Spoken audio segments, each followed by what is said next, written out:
Not many people know this. I guess that's the last time I can say that on this subject. But airplanes have always been a cornerstone of my identity. See, here's a picture of me as a kid. Here's a picture of the first airplane that I built and flew in my yard. And then here's a picture of my bedroom after I'd started building RC airplanes to fly in the lot next to our house. And if you try really hard, I bet you could find some terribly cringy videos of me in my yard flying RC airplanes in high school. So when a friend of mine reached out and wanted me to build a gift box for his flight instructor, it really struck a chord.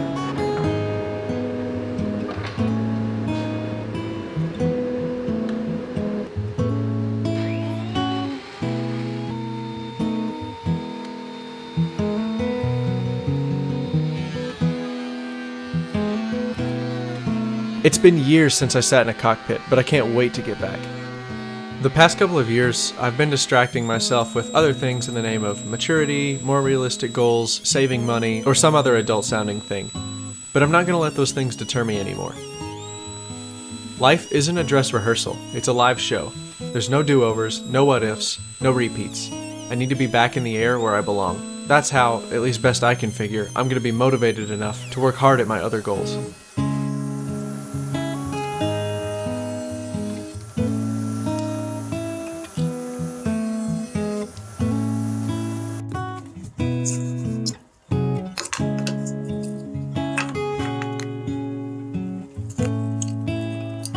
Now you're probably thinking to yourself, what does any of this have to do with woodworking?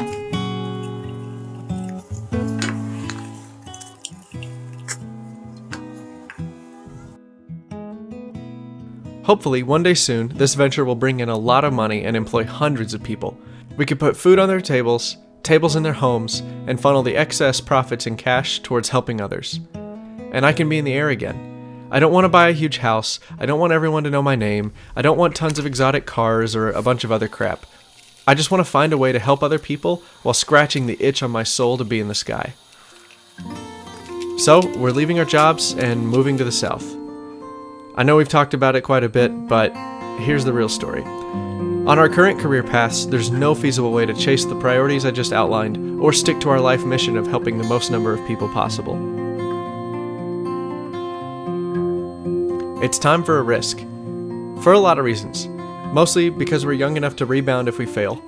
Because those who we want to help are worth it. Because our future employees and their families are worth it. And honestly, because our sanity depends on it. We can't be employees anymore. At least not in the traditional sense. We just can't breathe.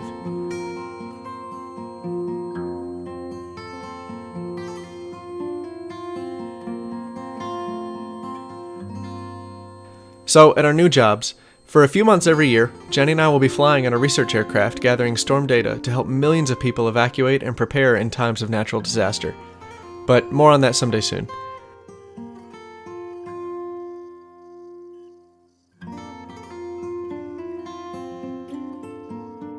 With the rest of our time, we'll be trying to build this woodworking business that hopefully one day provides hundreds of jobs to Americans who know the value of hard work, who want to see the smiling faces of a family sitting around a table that they built, who don't need to take out giant loans to learn enough to make a living, and who will make a ton of money with which we can try to make the world a better place for everyone.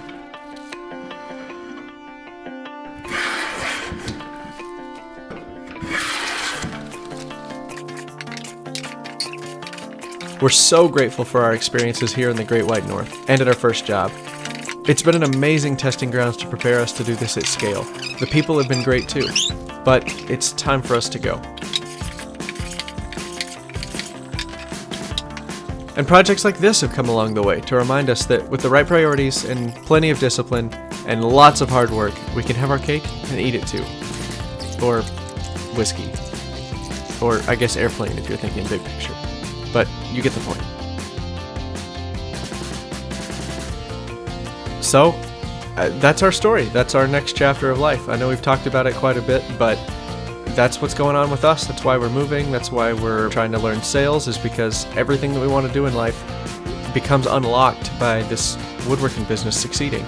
I appreciate all of you for coming along for the ride and hitting that subscribe button. If you're new and this is the first time you're watching a video of ours, sorry, you kind of caught us in our feelings, but this is where we're at in life right now. And if this sounds exciting or intriguing, we hope that you'll hit that subscribe button and join us.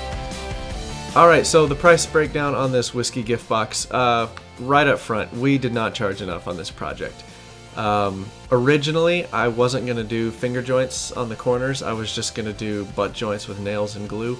Then I just decided, you know what, hey, we're going to get this box joint jig eventually, like this is as good a project as any. At this point, we had stopped taking more orders, so our free time was more plentiful. And I'm doing a lot of rationalization, but the bottom line is we didn't charge enough. So if you use our normal pricing structure, for materials it was about 3 board feet of walnut, which is about $24 in my area, and then miscellaneous glue and stuff like that, $5. When you counter in the labor, at $30 an hour, this box took 6 hours to put together, which is ridiculous. I counted time of assembling the box joint jig and getting it all set up and dialed in, so now that it's set, I don't think it'll take near 6 hours. This box is probably a 2 or 3 hour job now if I were to do it again. So the total quote should have been $24 plus $5 miscellaneous expenses for materials, and then $90, so what are we looking at there? So we're looking at a total of $119 just for labor and materials. Multiply that times 1.4 to get our 40% markup, and we're looking at $166. Yeah, probably would have shot for $175, probably would have taken anything around $150 or over that.